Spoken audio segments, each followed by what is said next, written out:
Listen to the judge. You can't have access to the Treasury.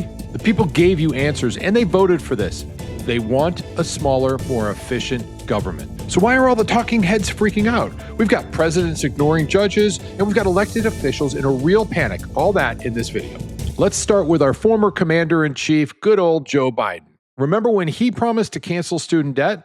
Well, apparently he forgot one tiny detail. The judge said no. Breaking, U.S. Appeal Court blocks all of President Joe Biden's student debt relief plans. All of it.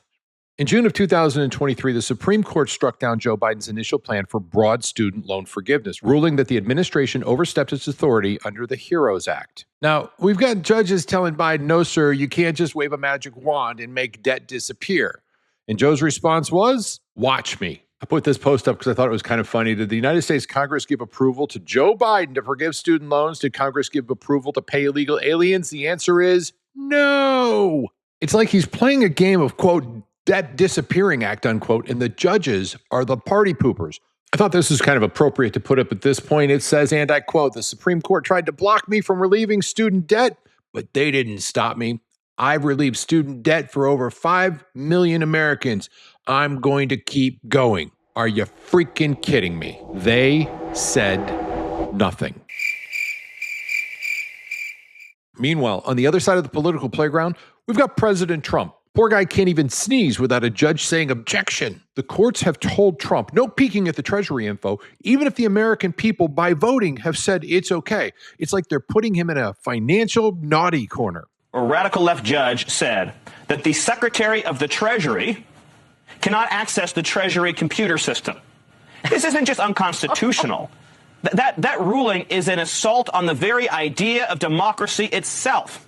What we continue to see here is the idea that rogue bureaucrats who are elected by no one, who answer to no one, who have lifetime tenure jobs, who we will be told can never be fired, which of course is not true, that the power has been cemented and accumulated for years, whether it be with the Treasury bureaucrats or the FBI bureaucrats or the CIA bureaucrats or the USAID bureaucrats, with this unelected shadow force that is running our government and running our country. This is Stephen Miller. He's the deputy chief of staff for President Trump, and this guy is a badass, which you probably just figured out.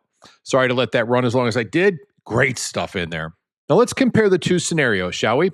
Biden's over here playing fast and loose with billions in student debt, and honestly, no one's really sure who's really running the show. Trump and his team over here can't even look at the financial statements without permission. Now remember, he campaigned on this.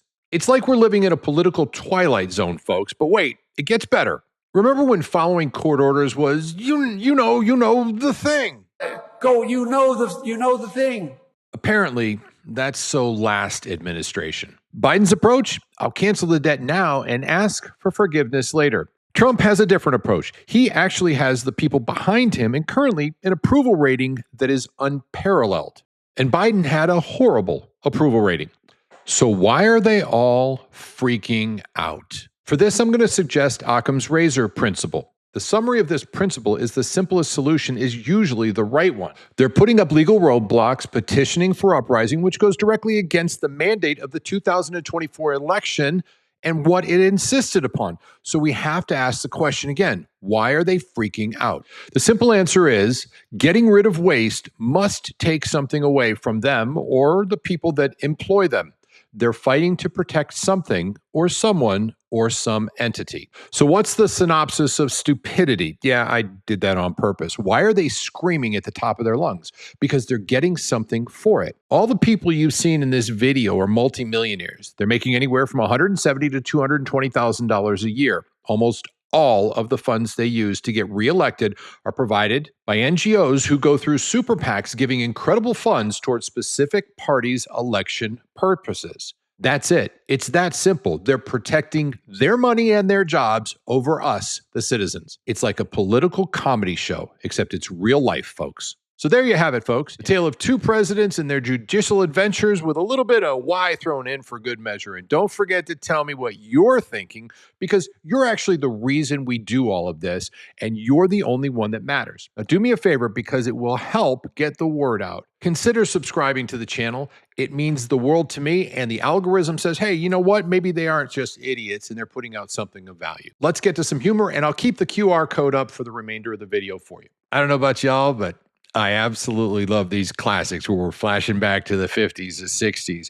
If there was a little bit of "Here's to You, Mrs. Robinson" playing in the background, this would be absolutely perfect. Have an amazing day. I'm Phil. This is Synopsis of Stupidity, and I'm glad you're here.